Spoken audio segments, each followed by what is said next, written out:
gracias al Señor por una vez más poder compartir su palabra.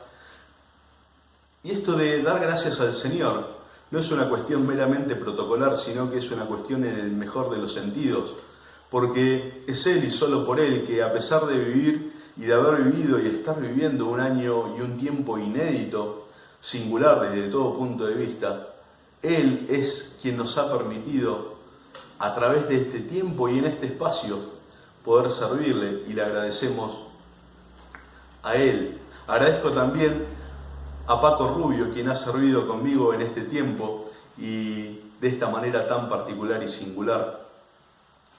En la primera parte del año hemos visto principios y conceptos desde una perspectiva bíblica, y en la segunda parte del año vimos y estamos viendo el Evangelio de Juan. Y en esta oportunidad llegamos al capítulo 20 y 21, los dos últimos capítulos de este maravilloso Evangelio que el Señor nos ha permitido aprender, leer y estudiar.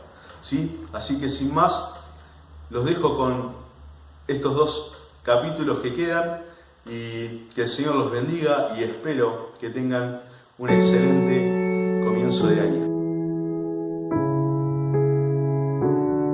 El Evangelio de Juan. Y si hay una característica que tiene este personaje es que no se preocupa en ningún momento por ser prolijo en cuanto a la cronología de los relatos y de las vivencias del Señor. Él tiene solamente una meta y un propósito, y lo deja bien en claro. Él, en el versículo 30 y 31 del capítulo 20 de Juan, dice: muchas otras cosas hizo el Señor, pero todas las que acá están escritas, todas las que Él puso ahí, están allí para que creas que Jesús es el Cristo, y creyendo en Él tengas vida en su nombre.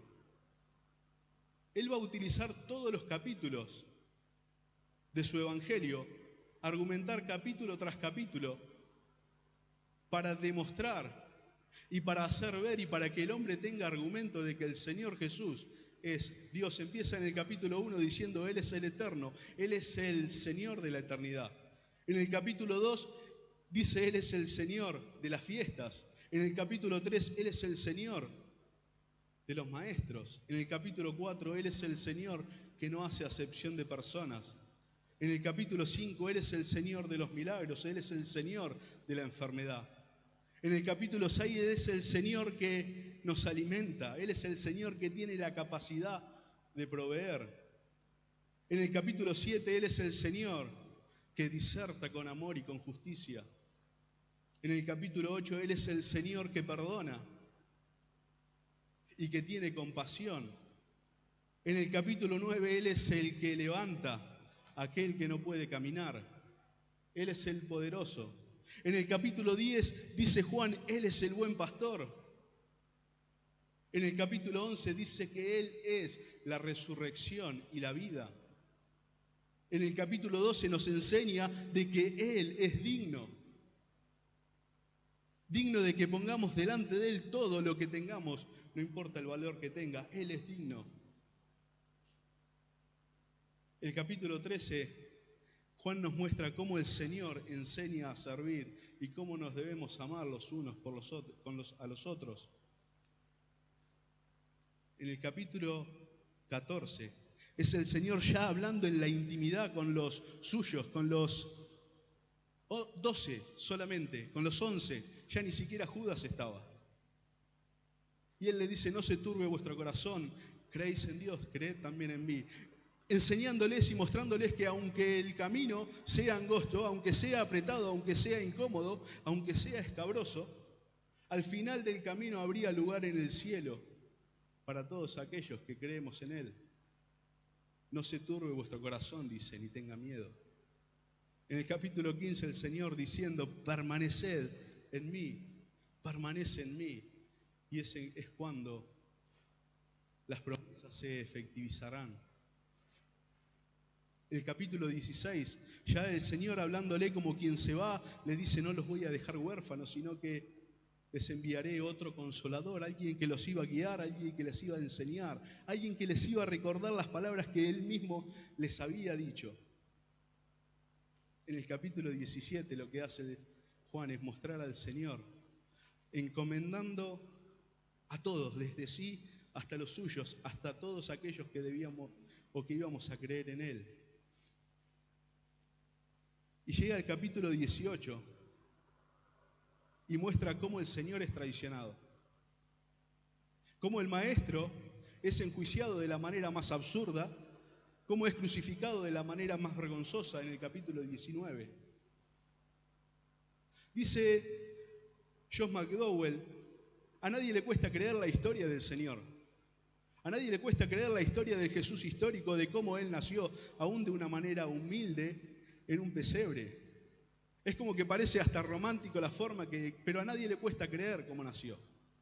A nadie le cuesta creer lo que Él enseñó, cómo enseñó. A nadie le cuesta creer aún los milagros, considerándolo una persona extraordinaria, los milagros que Él hizo. A nadie le cuesta creer que Él murió y de la forma que murió. El punto crítico y clave de la cuestión es lo que Juan relata en el capítulo 20 y de lo que nos hablaba Juli hace un ratito. Lo que divide al hombre, lo que hace que los filósofos levanten las pestañas y que los escépticos bajen la vista, es el punto de si Jesús resucitó o no. Porque la resurrección del Señor marca todo y valida todo o tira todo por la borda.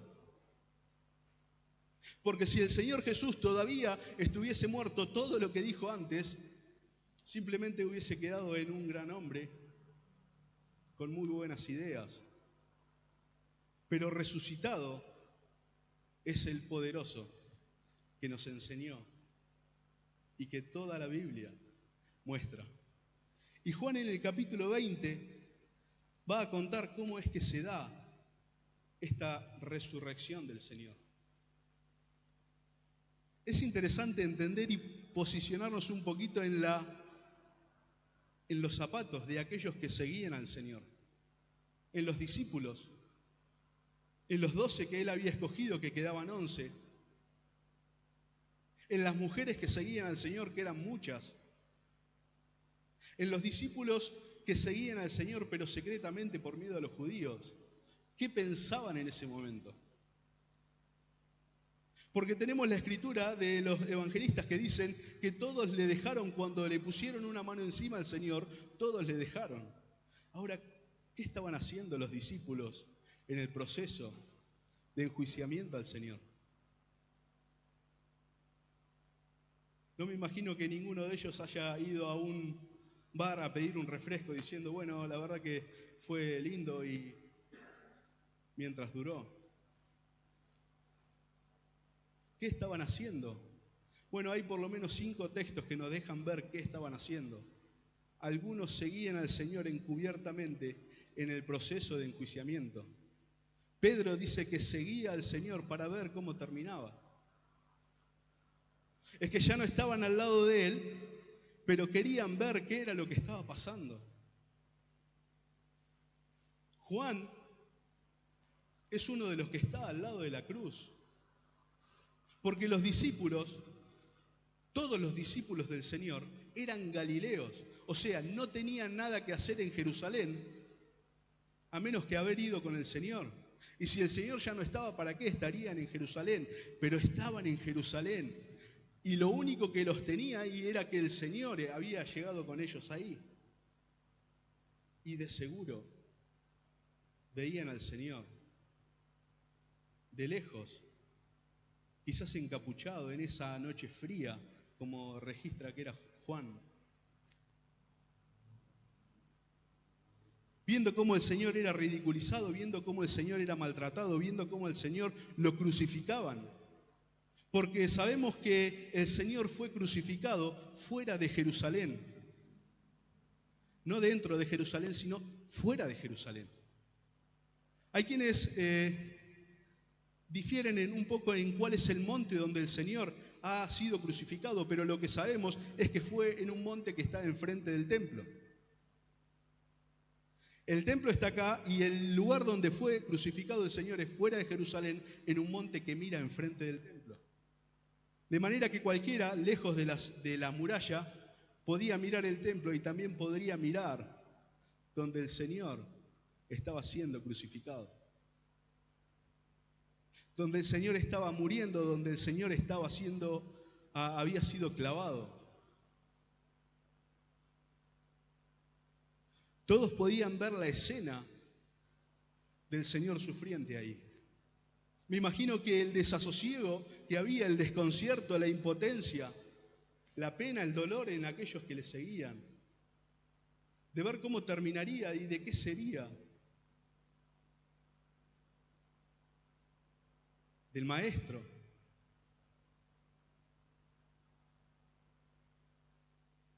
Y el Señor muere y es sepultado. Y el primer día de la semana, dice Juan, María Magdalena fue de mañana, siendo aún oscuro, al sepulcro y vio quitada la piedra del sepulcro. ¿Qué iba a hacer María? María iba a honrar el cuerpo del Señor, de su Señor muerto. Ella lo último que esperaba era encontrarse que el Señor había resucitado. Ella no fue a ver al Señor resucitado.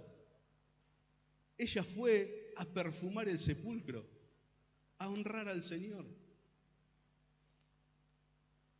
a honrar al Maestro. Y por eso cuando ella llega ve que la puerta habían corrido la piedra y dice, se llevaron al Señor. Es que no solo lo traicionaron, no solo lo enjuiciaron de la manera más absurda, no solo lo crucificaron, sino que ahora profanaron la tumba. Ya María no podía más, estaba desconsolada y lloraba, dice. Y corrió y fue y buscó a Pedro y a Juan diciendo, se llevaron el cuerpo del Señor.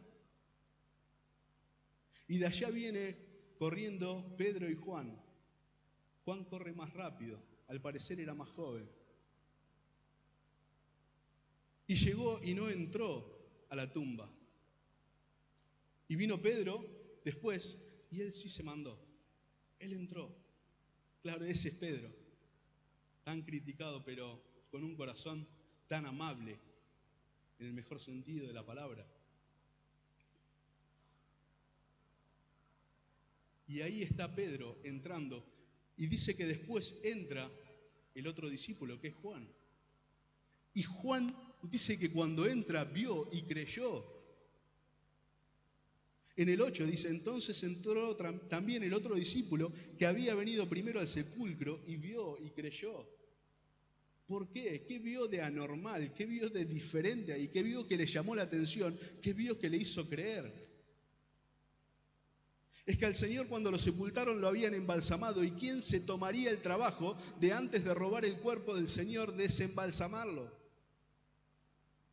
Entonces no quedaba otra de que el Señor hubiese resucitado y encima los lienzos con los que había sido envuelto el Señor estaba puesto en un lugar y el sudario que estaba en la cabeza estaba puesto en un lugar aparte. Lo que nos deja ver el detalle es que el Señor Jesús, aquel que fue crucificado, se puso de pie en la misma tumba. Él se puso de pie en la misma tumba. Esa es una imagen poderosa. Eso es vencer la muerte. Eso es derrotar el maligno.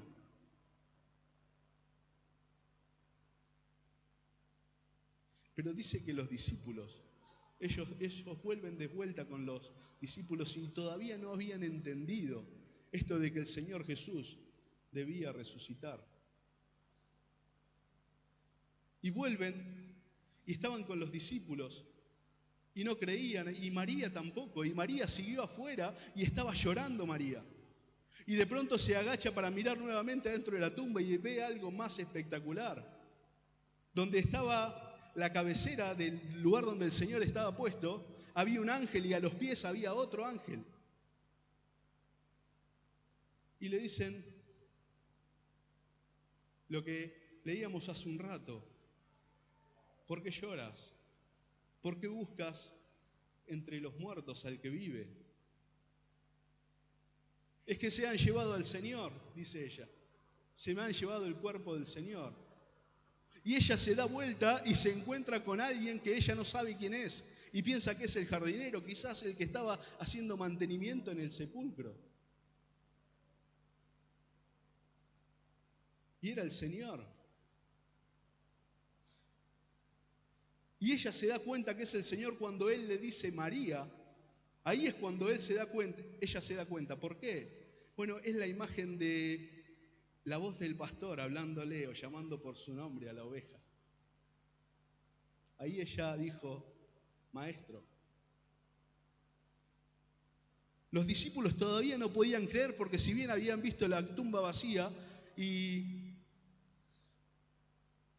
no habían visto al Señor y habían visto estas cosas que eran irregulares, estaban todos juntos y dice que estaban las puertas cerradas, la noche de un día como hoy, del primer día de la semana. Estaban las puertas cerradas por miedo de los judíos, estaban trabadas, no podías entrar de afuera. Y entra el Señor y dice, pasa a vosotros, y le muestra las manos y el costado. Estaban casi todos, porque faltaba uno, que era Tomás.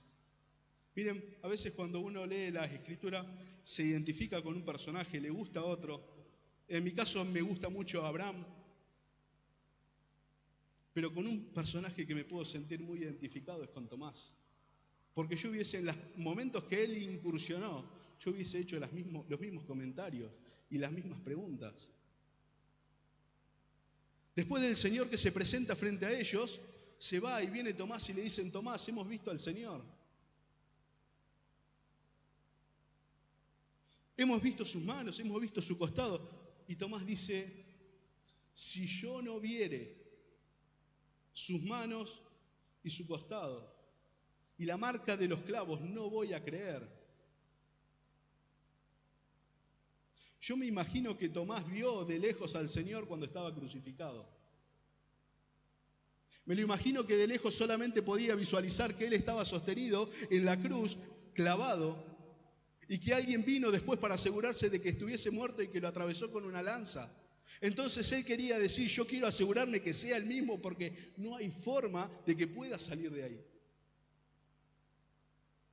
Yo no voy a creer. Y era un tanto lógico y es interesante que los discípulos no reprenden como diciendo, Tomás, te lo estamos contando todos.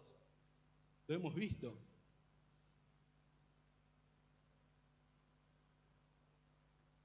Tomás dijo esto de necesito ver para creer. Y lo escucharon todos, pero él no sabía que el Señor también lo estaba escuchando. Y 8 días más tarde, misma escena, mismos discípulos, las puertas cerradas, el Señor se pone en medio, atraviesa con su perfecto cuerpo aquellas paredes y se pone en medio y se dirige a Tomás. Va puntualmente a él, a quien había escuchado que necesitaba pruebas y que necesitaba ver para poder creer.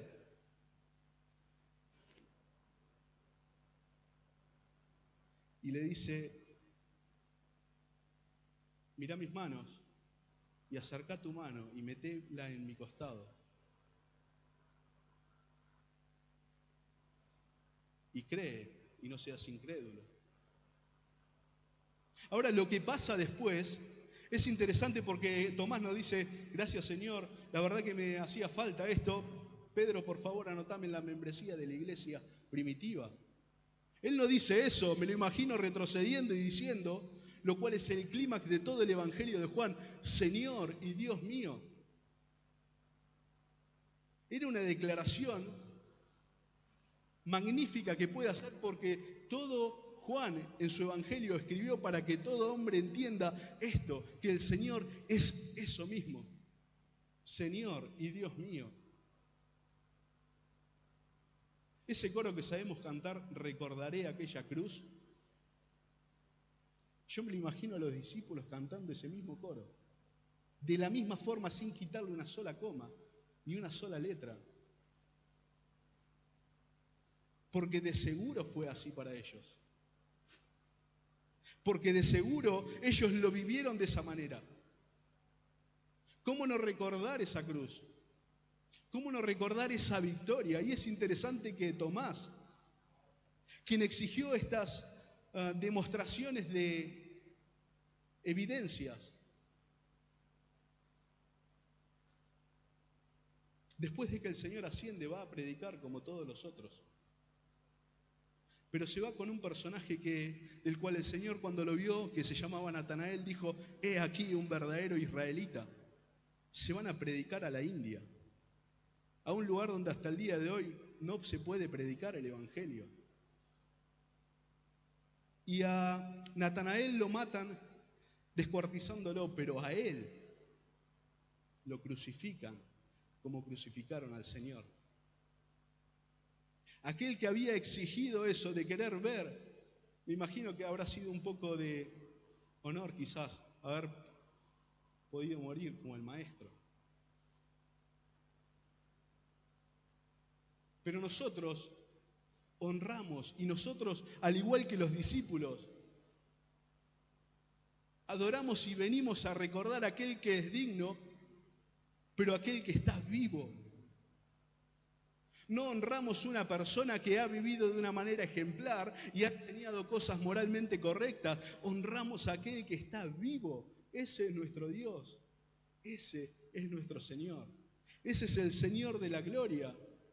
Ese es el Señor que un día como hoy, hace casi 2000 años, se puso de pie en la tumba. Dice el apóstol Pablo que en la cena del Señor anunciamos la muerte del Señor. Porque anunciar la muerte del Señor implica y significa decir que la paga del pecado ya fue efectuada, que el enemigo no tiene más poder legal sobre el hombre y que ha sido derrotado. Aunque está vigente y con actividad, pero ha sido derrotado. Y por el Espíritu Santo podemos vivir en libertad.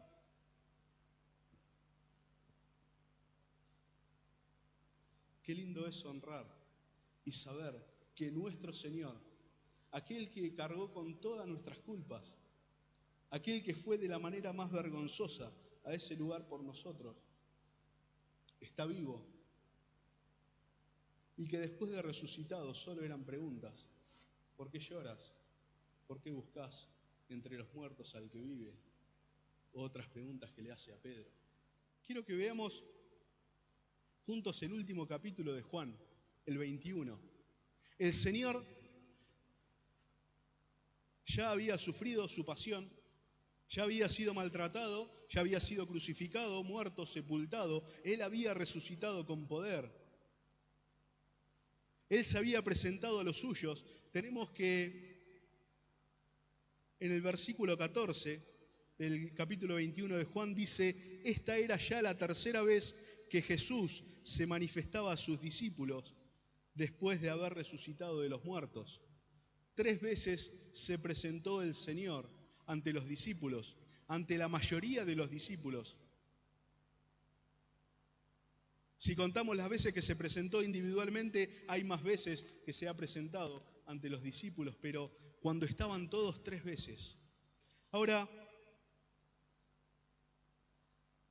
esta última vez se presenta de una manera muy particular, como el Señor siempre tenía. Y estaban, después de haber visto al Señor una de esas veces, esperando a ver qué el Señor les dirigía y cómo debían ellos seguir en la misión y con la obra que el Señor les encomendaría. Y dice que Pedro, quizás la voz cantante del grupo, dice: me voy a pescar. Claro, es que ellos, como dijimos anteriormente, no vivían ahí y si querían comer seguramente tendrían que salir a pescar. Y fueron a pescar y los demás le dijeron: vamos. Y ahí Juan empieza a describir: estaban junto a Simón Pedro, Tomás, llamado el Dídimo, Natanael, el de Caná de Galilea, y los hijos de Zebedeo, y otros dos de sus discípulos, y todos van a pescar. Y están durante toda la noche buscando pescar algo porque seguramente querían comer, y no pescaron nada y no pudieron sacar nada. A la mañana siguiente están allá cerca de la orilla, están como a 100 metros de la orilla pescando, y escuchan una voz de: hijitos, ¿tienen algo para comer? Este hijitos no es el hijito que utiliza Juan de hijitos, es chicos, ¿tienen algo para comer? Y le dicen: no. Entonces, el Señor le dice, tiren la red de este lado. Y la tiran sin preguntar nada y empiezan y ya no la podían mover por la cantidad que tenía. Juan entonces se da cuenta que solamente eso lo podría haber hecho y dirigido el Señor. Entonces dice, como tocándole el codo a Pedro, es el Señor. Es el Señor, solamente Él puede haber dirigido tal cosa. Pedro no aguantó y estaban como a 100 metros de la orilla y se tiró a nadar. No aguantó llegar con todos a la orilla. Es interesante la escena y ver al Señor de la forma que los estaba esperando esa mañana. Porque dice Juan, y fíjense el detalle en el versículo 9, al descender a tierra vieron brasas puestas y un pez encima de ellas y pan. ¿El Señor estaba cocinando? ¿El Señor había prendido un fuego y ya había puesto a asar el pescado? Claro que sí. Y es interesante que le dice traigan peces, como diciendo el cuestión de los milagros de los peces es el capítulo 6, este es el capítulo 21. Ahora, Juan relata que hay un silencio ahí. Es como que nadie se animaba a preguntarle quién era, a pesar de que era el Señor, y como que hay un tiempo de silencio. Y es el Señor quien rompe ese silencio. Quizás allí alrededor de esas brasas y de ese asado, de esos peces asados que estaban allí, el Señor va a llevar a Pedro, lo va a remontar unas semanas atrás. Ahí a donde Pedro estuvo en un lugar también alrededor de un fuego calentándose esa noche,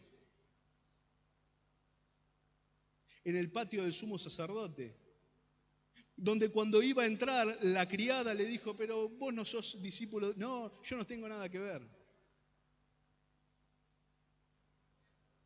El Señor lleva a Pedro, remonta a Pedro, traslada a Pedro a esa situación, hace revivir a Pedro ese momento. Quizás ahí enfrente de ese lugar, y el Señor rompe el silencio de ese momento y le dice, Simón, hijo de Jonás, ¿me amas más que a estos? A veces creemos que no, a la hora de leer la historia de la crucifixión, la muerte, la resurrección del Señor, no encontramos nada nuevo y parece una historia trillada, lo que nos ha hecho creer el enemigo. Es la historia más maravillosa que jamás podamos tener en nuestras manos. Hace poco me di cuenta que el Señor acá no le estaba preguntando si lo amaba. La pregunta no es esa, la pregunta es si lo amaban más que lo que lo amaban ellos. Simón, hijo de Jonás, ¿me amas más que estos? ¿Más que lo que me aman ellos me amas? ¿Por qué la pregunta? Es que Simón, hijo de Jonás, Pedro, era quien semanas antes o días antes le había dicho al Señor en frente de todos los discípulos, Señor, aunque todos se escandalicen de mí, yo no lo voy a hacer. Imagínense los discípulos, ¿qué le pasa a Pedro? Nos está haciendo quedar mal, Señor, todos haríamos eso, aunque todos te dejen, yo no. Pedro le estaba diciendo, yo te amo mucho más que ellos, o yo te amo más allá de ellos, más que todos ellos. Por eso la pregunta del Señor es restaurando no solo la relación con Él, sino de todo el grupo. Simón, hijo de Jonás, ¿me amas más que estos? Y es interesante la respuesta primera de Pedro. Porque Pedro apela a la omnisciencia del Señor y le dice, sí Señor, tú sabes que te amo. No le dice más que a esto. Y apeló antes a decir, yo creo que en este punto Pedro estaba más cerca de decir, Señor, ayuda a mi incredulidad, que decirle, Señor, te amo. Pero el Señor de la Biblia, el Señor Jesucristo, el Señor Jesús, ante aquel que todo hombre se va a doblar, es un Señor de restauración. Es un Señor que puede estar ofendido si puede, o puede estar enojado, pero no va a estar así para siempre. Él se puede molestar, Él se puede sentir mal, porque nuestras acciones así lo hagan sentir, pero no va a estar así para siempre. Él siempre va a tomar la iniciativa para restaurar la relación. Y si la negación fue en público, así como había sido hecha en público, donde hasta Juan había visto, o el otro discípulo había visto que Pedro había negado al Señor, la restauración iba a ser en los mismos términos. Enfrente de los discípulos es: ¿me amas más que a esto? Y después de la respuesta de Pedro, el Señor vuelve a preguntar, pero ya no si lo amaba más que a eso, sino más que ellos, sino que le dice: Simón, hijo de Jonás, ¿me amas? Ahora sí te estoy preguntando si me amas. Quizás en algún punto se le cruza a Pedro por la cabeza el hecho de que el Señor está restaurando aquella, de que como lo había negado 3 veces, bueno, ya va la segunda, me está preguntando. Igualmente eso no lo hacía sentir mejor a Pedro, porque estaba como, me está preguntando como que no me creyó la primera vez. Como que no fui todo lo convincente en la primera respuesta. Y me está volviendo a preguntar: el Señor no cree en mí. Y Pedro responde: tú sabes que te amo. A lo que el Señor contesta: pastorea mis ovejas. Pero va una tercera vez y le dice: Simón, hijo de Jonás, ¿me amas? Ya en ese punto Pedro estaba quebrando. Y se había entristecido porque el Señor le preguntó 3 veces, si lo amaba, si lo quería más que los otros. Estaba dudando del afecto que Pedro tenía, o de la devoción, o de la dedicación que Pedro tenía. Y Pedro dice: Señor, tú lo sabes todo. Tú sabes que te amo. Ahora el punto es, Pedro quizás está entendiendo que el Señor está analizando lo más íntimo de su ser, y al punto tal que la respuesta de Pedro tiene que ser: tú me conoces más que yo mismo. Tú sabes hasta dónde te puedo amar. Tú sabes hasta el punto extremo. La verdad que yo daría mi vida por usted, mataría por usted, pero hasta ahí llego. También soy capaz de negarlo en algún punto. Ese era Pedro.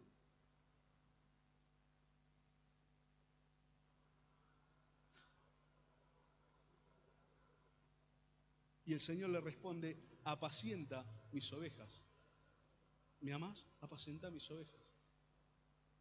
Es que el amor al Señor se ve en cuestiones prácticas de servicio y de serle útil al Señor todo el tiempo.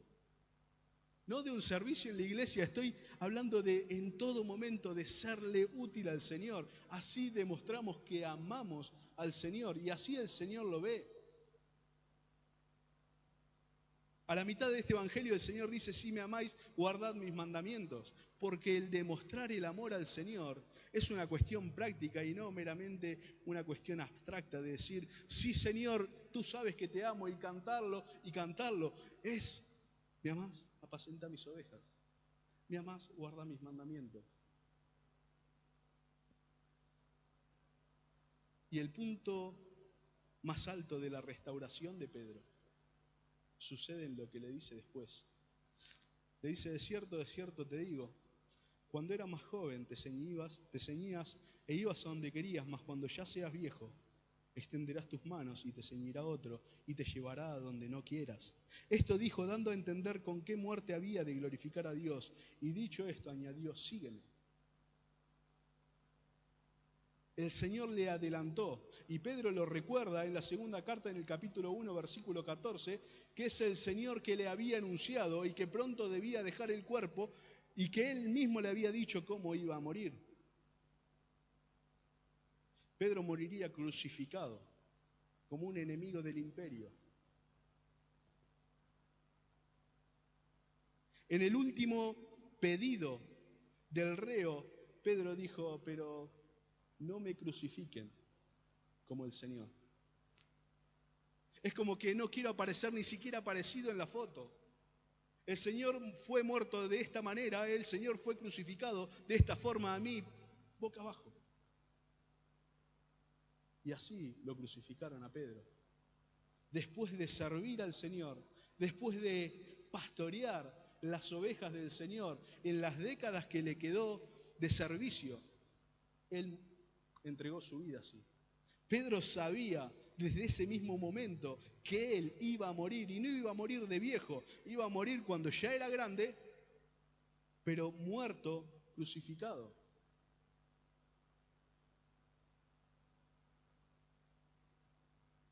Si hay algo que hemos visto en este tiempo es el miedo que la gente le tiene a la muerte. Ahora nosotros los hijos de Dios estamos supuestos a vivir vidas abundantes. Y vidas abundantes no tiene que ver con cantidad de años, sino cómo vivimos esos años. Y de que si esos años, no importa cuántos sean, 20, 30, 40, 50, 60, 70, 80, 90, los que sean que el Señor nos permita vivir y disfrutarlos, podamos vivir para su gloria y sirviéndole a Él. Porque nosotros solamente vemos un punto de acá, pero el punto que sea, la vida considerada más larga que sea, en los años que sea, lo proyectás en una eternidad y no va a ser el punto más ínfimo, ni siquiera te vas a dar cuenta. La vida que nosotros tenemos acá, dice 70 años y 80 los más fuertes, David, no es nada comparado con la eternidad. Por eso vida abundante es vivir una vida conforme Él nos llamó que vivamos.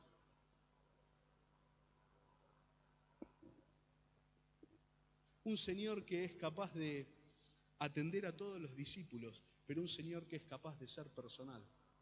Porque después de esto que el Señor le dice, sígueme, iba siguiendo al Señor. Quizás el Señor era un aspecto más amplio de lo que le decía, pero ahí lo iban siguiendo. Y venía Juan atrás. Juan era mucho más chico que Pedro, mucho más chico. Pero aún así amaba al Señor como nadie, y él se siente amado por el Señor. El escritor de este evangelio se denomina a sí mismo como el discípulo al que Jesús amaba. Imagínense que nos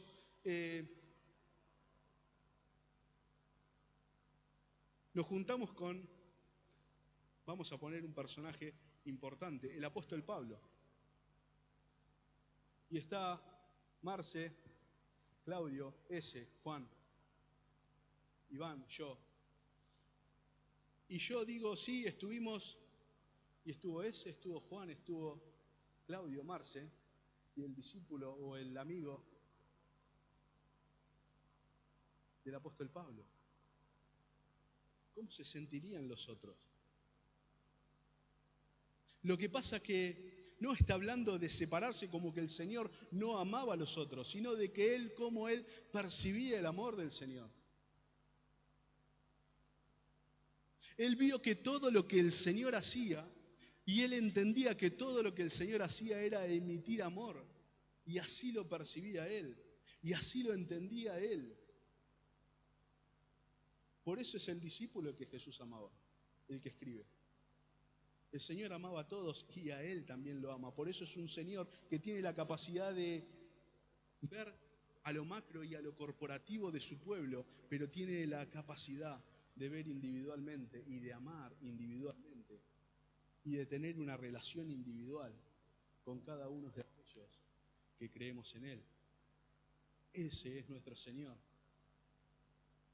Ese es el Señor que honramos, ese es el Señor al que le pedimos. Ese es el Señor que predicamos.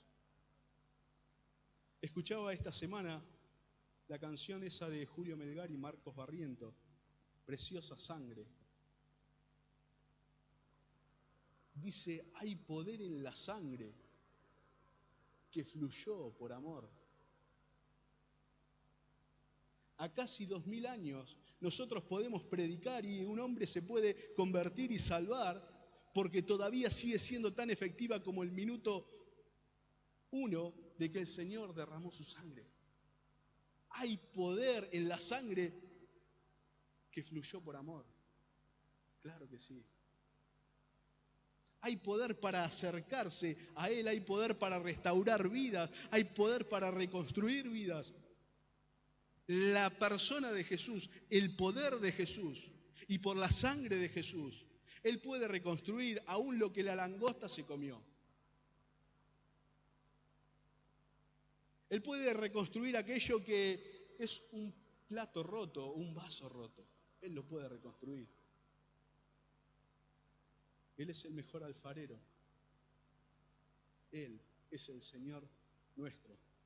Honrémosle. Vayamos a Él. Recordémosle. Alabémosle. Prediquemos de Él. Porque al final de todo, al final del día, Él es digno de recibir todo eso y mucho más de parte de nosotros. Todo lo que podamos hacer, todo lo que podamos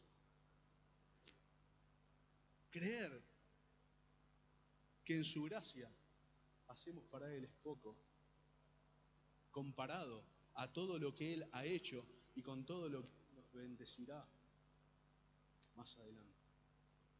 El apóstol Juan cierra como varios evangelistas su evangelio diciendo: este es el discípulo que da testimonios de estas cosas y escribió estas cosas, y sabemos que su testimonio es verdadero.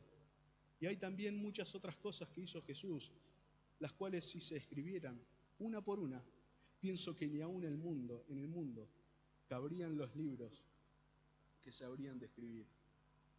Había algo que tenían los evangelistas, y es algo que nosotros nunca nos podemos permitir no tener, y solamente puede y debería ir creciendo, y es pasión por la historia, y por la vida, y por el testimonio de nuestro Señor Jesús. Decía un escritor: la única forma de conocer al Señor y cómo Él piensa y cómo es su carácter es leer de Él, y verle a Él, y contemplarle a Él. El mundo ahora, en unos días, festejará quizás ni sabe qué. Nosotros tenemos al verdadero. Nosotros sabemos quién es. Él nos conoció a nosotros, Él nos buscó, Él nos salvó, Él nos perdonó, Él nos redimió, Él nos lavó, Él nos posicionó, Él nos proveyó del Espíritu Santo para que podamos servirle. Él lo ha hecho todo con nosotros. En todo el aspecto que podamos, es que nosotros vivamos conforme a lo digno que Él es.